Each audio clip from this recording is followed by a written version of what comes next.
Hello and welcome to today's build. If you'll excuse me sexy voice, I've got a cold, I'm absolutely full of it. Anyway, here's the example we're setting off with. A rather beaten, battered and worn corgi Chevrolet Impala. It was used on either the Performing Poodles version or the Kennel Club version. This one I'm going to be building into the Performing Poodles version. I have a slightly better casting for my more favourable remembered Kennel Club version. And here we are. It was already drilled up and I started it about 14 years ago. And it's been in a biscuit tin since.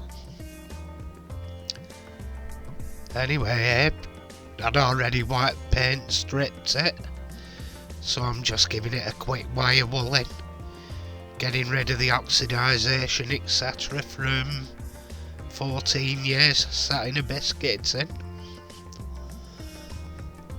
Because bear in mind I've already cleaned it. I'll just have a gulp of me drink in between lem sips. And here I'm doing the base, just rubbing over with wire wool. And at this point I'm mixing some paint for the interior. It's like how do you call it?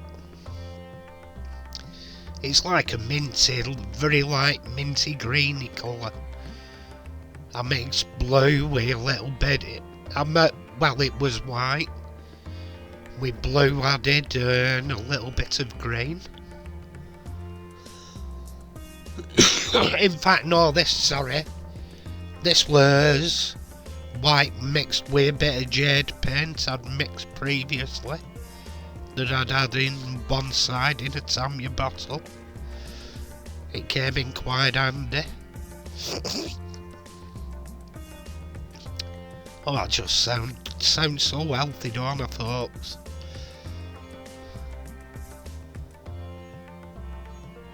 Got lurgy off one of the lads at work.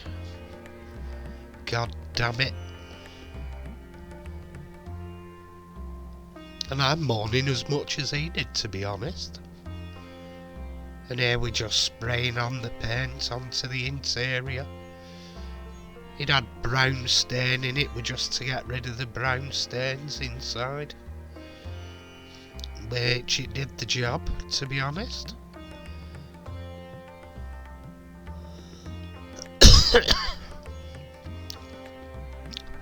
And here I'm just sandpapering I think it's a glue mark off the windscreen.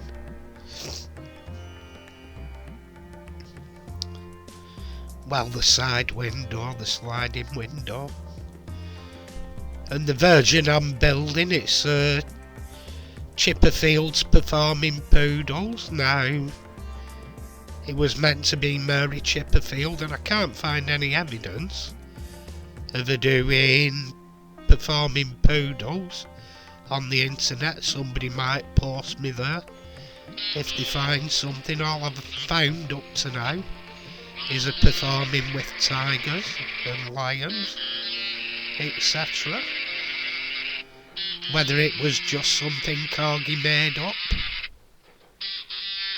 Anyway, here we are. I'm using silver water salt for buffing the scratched window unit. I'm not going for perfection on this one. I want some evidence of play wear on it. The cracked windscreen is one of that bits of trails of evidence. You can see the crack down the middle. But it's an expensive window to replace, and I weren't going to replace it for one crack down the middle when everything else is in good order. It's not as if it's smashed or bits missing or anything. Anyway, yeah, we're drilling a hole down the middle of the post. It's a 1.7 milli to take the 2 milli tap after.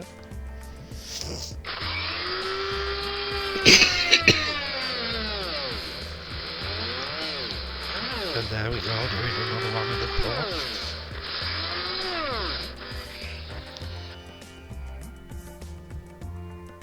And here we are, you can watch me tapping at one point here. I snapped the tap. I think it was in this one. Yeah, it was, here with that one. Here we go, 1, 2, 3, all poles. That's one snap tap in the hole. Anyway, continue with what I have left of my tap. Because I only want about 5 thread lengths down, so I can continue tapping when I turn the screw into it. Using the screwing effect as a self-tapper. I did have an idea for that one where I snapped it. I actually twisted round with pliers to remove some of the metal till it grabbed the actual tap. It's a little bit shorter, but I'll just use a longer screw on it to reach the post. And all will be hunky-dory. Which I did do, and it turned out well. And here I've mixed up. It's Wicked Colours white. I did additional Wicked Colours, a bit of blue.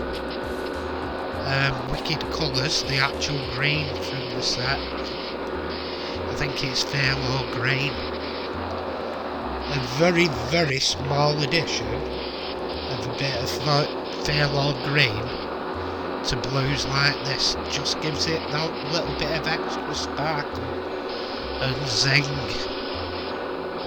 For the bottom, I call it an Heinz tomato soup colour. I mix mostly yellow. I put some red in to bring it to the red colour, like just above orange, and then put a little bit of black in to tone it back a bit. And that time, I'm putting on clear coat. Sorry, just blowing me snot box. And here, I'm just adding clear coat onto the base. And at this point I'm using some water salt to polish up the wheels. And I put new tyres on it. I got a set of stickers from Model Supplies. Originally that would have been a refraction sticker, and when you tilted it the dog wagged its tails and its head nodded or something, forget what it was. I've got one somewhere but I mislaid it. It'll turn up because I've got a few more of these castings. I'm going to do them now as a kennel club, and I'm going to do a custom I think as well. But here's the interior going in. It's a good deal easier than the ice cream van putting the sliding windows in this model. Why they couldn't have come up with this idea for the Anglia ice cream van, or the Thames ice cream van more correctly. Anyway, here we're just painting in the red tail lights just before we go over to the finished article, which I think we're going to agree is quite eye-catching. Up till last night I didn't know what I was doing for this DMC challenge, and may I thank PJ for arranging it through Diecast Modelers channel. You can find them on Facebook and on YouTube. Good community there. Enjoyable fun is had by all. Anyway, this is where we finished up. The Chipperfield's Performing Poodles, corgi Chevrolet Impala, looking quite tidy in its new paints and polished up. It's got a new chassis unit. I have noticed the chassis unit is on a little bit of a tilt at the back end. I think that's because of the one it's had its moulding taken off. You could probably eat it and drop that down and level it up, but I didn't bother. Anyway, thank you for joining me. Thank you for joining this DMC challenge, and I'll catch you in my next video. Thanks to all my subscribers, and if you haven't subscribed, why the hell not? Just press the subscribe button, and even better, press the bell icon and the thumbs up. Thank you, and bye for now.